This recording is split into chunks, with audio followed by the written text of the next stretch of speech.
kita telah belajar bahwa perubahan momentum dapat dihasilkan bila kita memberikan gaya luar. Nah, gaya luar itu erat kaitannya dengan impuls. Dengan kata lain, kita bisa menggarisbawahi bahwa impuls menghasilkan perubahan momentum. Jadi, nanti besar dari impuls itu setara dengan perubahan dari momentum yang dihasilkan.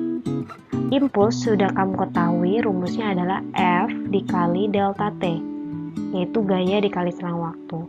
Sedangkan di video sebelumnya, momentum yang disimbolkan dengan P, rumusnya adalah M dikali V. Karena kita berbicara mengenai perubahan momentum, maka di sini kita tambahkan tanda delta. Delta berarti selisih. Jadi ada perubahan antara sebelum dan sesudah. Sehingga apa yang berubah yaitu di kecepatannya. Di kecepatannya juga kita berikan tanda delta, yaitu berarti ada perubahan kecepatan sebelum dan sesudah diberikan gaya. Nah, jadi di sini ingat tambahannya cuma delta P dan delta V. Mari kita coba kerjakan contoh soal mengenai hubungan impuls dan perubahan momentum. Misalnya ada soal seperti ini. Seorang atlet menangkis bola dari pemain lawan dengan gaya, berarti F, 2N, dan terjadi kontak antara bola dan raket selama 1,5 detik. Berarti ini adalah delta T. Bila massa bola 0,2 kg, ini massanya, dan bola datang dengan kecepatan 1 meter per sekon, ini kecepatan yaitu V datangnya, tentukan kecepatan bola hasil tangkisan atlet tersebut. Oke, ini visualisasinya ya, gambarannya. Misalnya ini anggap aja si atletnya tuh ini. Nah, atletnya itu berarti kamu bisa lihat di sini bolanya datang. Ya, bola datang dari kanan ke kiri. Nah, berarti bola ini kecepatannya ke arah kiri, sumbu X negatif. Sedangkan dia memberikan gaya itu berupa pukulan ke arah kanan. Kan berlawanan. Nah, pasti nanti kamu bisa memprediksi kan, kalau misalnya bolanya berhasil kena, bolanya nanti bergerak ke arah mana? Iya, benar, ke kanan. Jadi kecepatan bola yang datang atau V1 itu arahnya ke kiri, sedangkan V2 setelah ditangkis nanti arahnya ke kanan. Dan gayanya arahnya juga ke arah kanan. Ingat kemarin ketika ke arah kanan kita beri tanda, ketika dia vektor ya, kita beri tanda positif. Jadi V2-nya di sini juga positif, sedangkan V1-nya itu negatif. Oke. Coba kita list dulu apa saja sih yang diketahui. Nah, jadi ini tadi yang diketahui. F-nya 2 Newton, delta T-nya 1,5 sekon, massanya 0,2 kg, dan V-nya negatif 1. Kenapa negatif? Karena tadi bolanya mengarah, kecepatan awalnya itu mengarah ke arah kiri. Karena di sini dia bilang bola datang. Nah, jadi bolanya datang menuju si atletnya, itu ke arah kiri.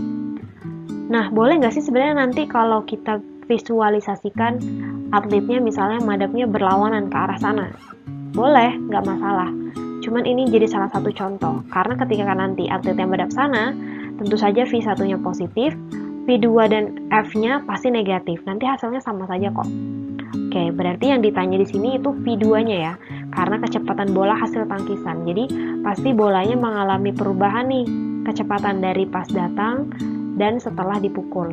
Oke. Bagaimana cara kita menjawabnya? Nah, langsung aja kita pakai rumus yang kita punya di sebelah kiri ini ya. Berarti bisa kita tuliskan. Di sini langsung saja F dikali delta T sama dengan M dikali delta V.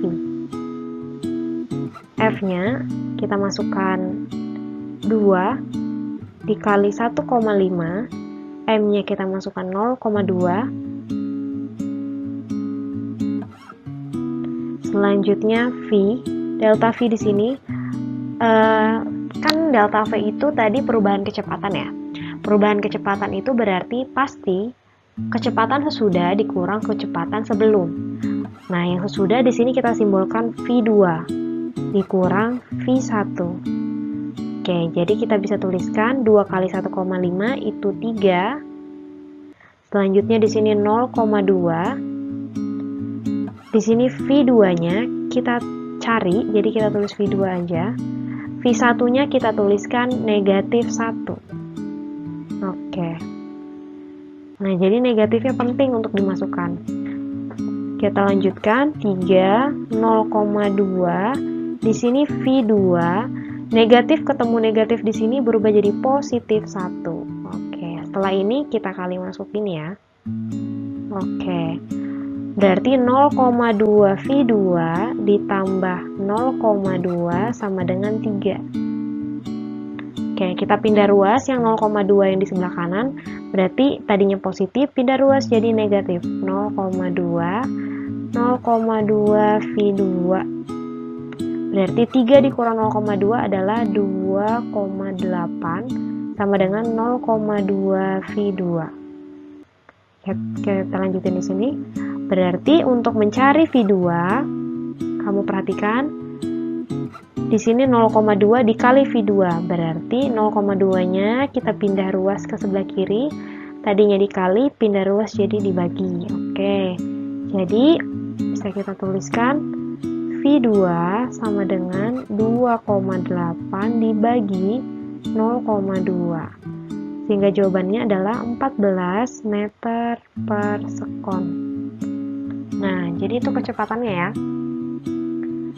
Jadi setelah dipukul dengan raket, si bolanya ini tadinya datang dengan kecepatan negatif 1, setelah dikenai maka kecepatannya jadi positif 14. Tanda positif menandakan bahwa si kecepatannya itu memang ke arah kanan.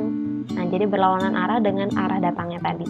Kalau kalian nanti dapatnya di sini negatif, berarti ya kecepatannya bolanya itu ke arah sumbu X negatif atau ke arah kiri. Oke? Sip. Barusan kita telah mempelajari hubungan antara momentum dan impuls. Terima kasih banyak telah menonton video ini. Terima kasih juga kepada orang-orang yang telah berkontribusi dalam pembuatan video. Jangan lupa tonton video pembelajaran yang lainnya ya. Sampai jumpa!